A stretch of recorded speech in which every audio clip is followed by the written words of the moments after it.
నమస్కారం, welcome to I dream. నేను మీ విజిత. ఏ పని చేయాలన్నా మనకు ధర్మ ప్రకారంగా ఎన్నో సందేహాలు ఉంటాయి. అటువంటి సందేహాలను నివృత్తి చేయాలంటే మనకు రైట్ పర్సన్ అనేవారు ఒకరు ఉండాలి. ప్రస్తుతం నాతో పాటు ఉన్నారు ప్రముఖ జ్యోతిష పండితులు, ఆధ్యాత్మికవేత్త నిట్టెల ఫణిభాస్కర్ శర్మ గురూజీ. ఇప్పుడు గురుగారితో మాట్లాడి మన సందేహాలన్నింటినీ నివృత్తి చేసుకుందాం. నమస్కారం గురుగారు. నమస్కారం అండి. గురుగారు, వైకుంఠ ద్వారం ముక్కోటి ఏకాదశి రోజు మాత్రమే తెరుస్తారని చెప్పి వింటూ ఉంటాము. ప్రత్యేకించి ఏ ఆలయంలోనైనా వైకుంఠ ద్వారం అనేది ఆ ఒక్కరోజే తెరుస్తారు. మరి తిరుపతికి సంబంధించిన వైకుంఠ ద్వారానికి ఏమైనా రహస్యాలు ఉన్నాయా? వైకుంఠ ద్వార దర్శనం అది మీరు గమనిస్తే ధనుర్మాసంలోనే ఉంటుంది. ధనుర్మాసం అంటే మనకి మనం ఎక్కువగా చాంద్రమానాన్ని అనుసరిస్తూ ఉంటాం.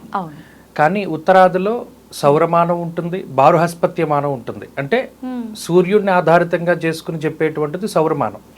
బారుహస్పత్యమానం అంటే గురుని ఆధారితంగా చేసుకుని చెప్పేటువంటిది. ఉదాహరణకి ఇప్పుడు గురుడు వృషభంలో ఉన్నారు, దాని ఆధారితంగా వాళ్ళు పంచాంగం ఉంటుంది. అలాగే మాసాల్లో వచ్చేసరికి మార్గశీర్షం కానీ లేకపోతే కార్తీకం, ఇవన్నీ చంద్రుని ప్రకారంగా. అది కాక మేష మాసము, కర్కాటక మాసము, ధనుర్మాసం అని చెప్పి చెప్తూ ఉంటారు. మరి ఈ మాసాలన్నీ రవి సంచారం ప్రకారంగానే చెప్తారు. అందులో ప్రధానంగా కార్తీక పురాణం లాంటివి తీసుకుంటే తులా సంక్రమణం, మకర సంక్రమణం, కర్కాటక సంక్రమణం, మేష సంక్రమణం, ఇవన్నీ కూడా చాలా ఉత్కృష్టమైనటువంటి మాసాలు. అవన్నీ కూడా చరరాశులు. చరరాశుల్లో రవి సంచారం చేస్తూ ఉండే మాసాలకి ముఖ్యమైనటువంటి మాసాలన్నీ అప్పుడే తగులుతాయి. కార్తీకము, మాఘము, వైశాఖము. అలాగే కర్కాటక సంక్రమణం చేసేటప్పుడు దక్షిణాయనం ప్రారంభం అవుతుంది. మకర సంక్రమణం చేసేటప్పుడు ఉత్తరాయణం. ఈ ధనుర్మాసము అనేటువంటి మాసంలో వచ్చేటువంటి ఏకాదశికి ముక్కోటి ఏకాదశి అని పేరు. సాక్షాత్తు మహానుభావుడు స్థితికారకుడైనటువంటి శ్రీ మహావిష్ణువు యోగ నిద్ర నుండి మేల్కొంటారు. ఇక్కడే మనకి ఏంటంటే పై లోకాలకి వెళ్లే కొద్దీ టైం అనేటువంటిది మారిపోతూ ఉంటుంది. ఉదాహరణకి ఇప్పుడు మనకి ఒక పగలు ఒక రాత్రి, ఇలా కాకుండా ఉత్తరాయణము దక్షిణాయనం కలిపి ఒక రోజు దేవతా కాలమానం ప్రకారం. అలాగే ఒక రోజు. అలాగే ఇంకా పైకి వెళ్లే కొద్దీ మనకి కృతయుగం, త్రేతాయుగం, ద్వాపరయుగం, కలియుగం, ఈ 4 యుగాలు కలిపితే ఒక మహాయుగం. ఇటువంటి మహాయుగాలు ఒక 71 మహాయుగాలు కలిపితే అది మన్వంతరం. అలాంటి మన్వంతరాలు 14 మన్వంతరాలు ఉంటాయి. మనం 7వ మన్వంతరంలో ఉన్నాం, వైవస్వత మన్వంతరే అంటాం. వైవస్వత మన్వంతరే కలియుగే ప్రథమ పాదే. ఈ మన్వంతరాలన్నీ కలిపితే ఒక కల్పం. ఆ కల్పం బ్రహ్మగారికి ఒక పగలం. చాలా ఎక్కువ కాలం మనకది.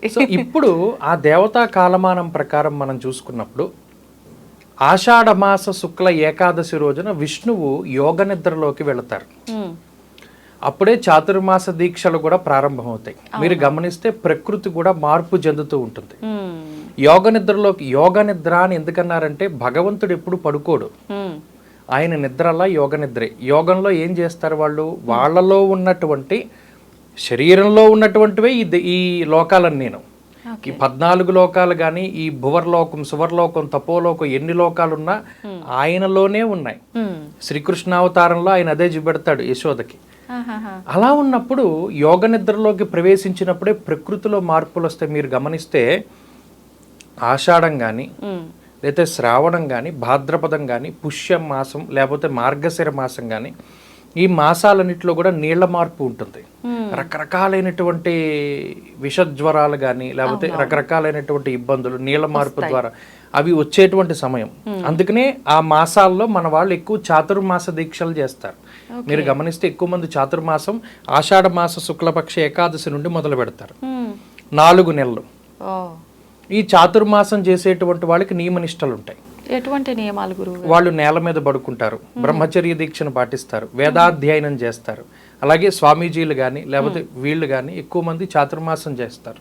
అంటే నార్మల్ 4 నెలలు శాకాహారం భుజిస్తారు, నేల మీద పడుకుంటారు, వేదాధ్యయనం చేస్తారు. ఇలా వాళ్ళకి సంబంధించినటువంటి ఆశ్రమ దీక్షలు ఉంటాయి. అంటే పండితులు మాత్రమే చేస్తారా, నార్మల్ పీపుల్ కూడా చేయొచ్చా? ఇప్పుడు ఉదాహరణకి చూసుకుంటే మనం ఇప్పుడు పవన్ కళ్యాణ్ గారు ఉన్నారు, ఆయన చాతుర్మాసం చేస్తారు. అవునా? అలా ఎవరైనా చేయొచ్చు, మనకు ఉండేటువంటి శక్తి. Okay okay. ఈ మన శాస్త్రాలు పురాణాలు ఏం చెప్పాయంటే కేవలం ఈ కులం వాళ్ళే చేయాలని ఎప్పుడు చెప్పాల. ఏ కథ చెప్పినా అన్ని వర్ణాల వాళ్ళు చేయొచ్చు అంత. అక్కడ కుల వ్యవస్థ లేదు, వర్ణ వ్యవస్థే. ఓకే. అన్ని వర్ణాల వాళ్ళు చేయొచ్చు అని చెప్తుంది. వినాయక వ్రతం అందరూ చేయొచ్చు అది చెప్తూ ఉన్నది. ఈ చాతుర్మాసం చేస్తూ ఉన్నప్పుడు ఆ చాతుర్మాస దీక్ష ముగింపు ధనుర్మాసంలో పడుతుంది. రవి ధనుస్సు రాశిలో సంచారం చేస్తారు, దాన్ని ధనుర్మాసం అంటారు. తిరుప్పావే చదువుతారు అందరూ.